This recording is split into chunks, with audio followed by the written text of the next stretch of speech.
Hey everybody, it's Grant, and today's video is about working out and keeping in shape while hurt. So that way we don't make excuses of why we can't do something. We just need to modify it, figure it out, find what still works for us, and not let all that beautiful results of all that hard work you're going to either put into and or have put into go to waste.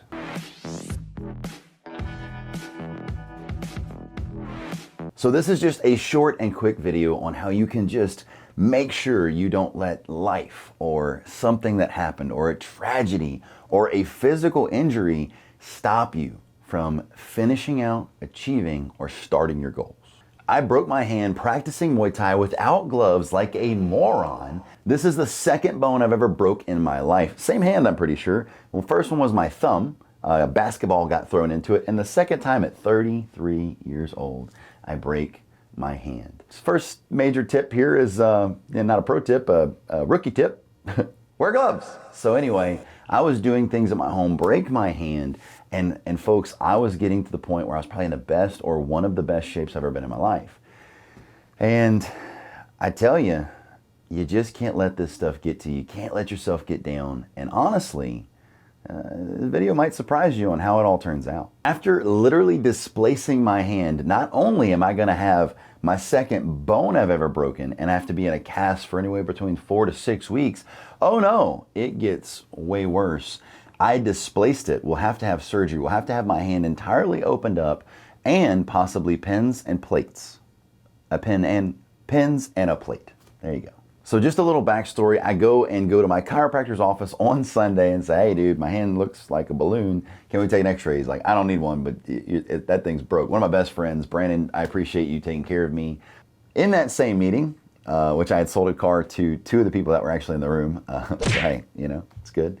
They're like, hey, we need to get you in there pretty fast. You got insurance, you'll be okay. We'll have you in surgery tomorrow. I was like, And so I'm not a huge fan of going to sleep for surgeries. I'm just not a fan of surgery in general. Let's just avoid it if I can. Folks, crazy. And honestly, it never crossed my mind that my fitness journey was going to be hindered. But to most people, this would be an ending type thing. And that slow creeping back of falling out of a routine and eating bad things can change 6, 8 months, 12 months, a lifetime of smart decisions pretty quickly. So after surgery, I was told we had a minimum of 8 to 12 weeks where I was going to be in a soft cast or a hard cast until my hand was healed and able to be done. So I bunkered down and hunkered down on my diet. I made sure I still, I was already eating carbs again at this point just to try to enjoy myself a little bit more, give myself a little bit more energy. I never switched off of that, but occasionally I would do a cauliflower and fatty meat versus a jasmine rice or brown rice and fatty meat. But I will tell you that did start creeping up on me because I became less active. Not only did I try to keep up on my diet, eating better and more smarter choices, not necessarily perfect, especially not during this time, but I also was doing my myocardio, which means I was enjoying my laser tag. I did stay out of Muay Thai for at least a month and a half. And laser tag, I literally was doing laser tag that next week. It was hard to hold the gun. I played a little slower. I camped a little bit more, but I still got to get that nice sweat in, the 2-shirt cardio where your shirts are hitting the ground. You got to change that shirt before you go get in your vehicle to go home so you don't get a cold.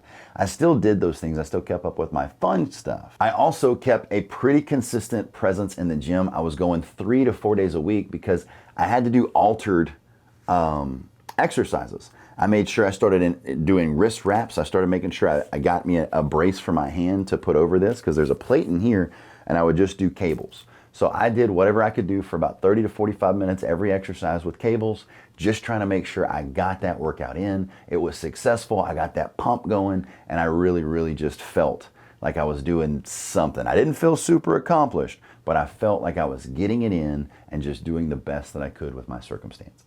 One thing that I also tried to do was run 1 to 3 times a week. My hand didn't hurt. I don't have excuses, but I did slow down on my running as well.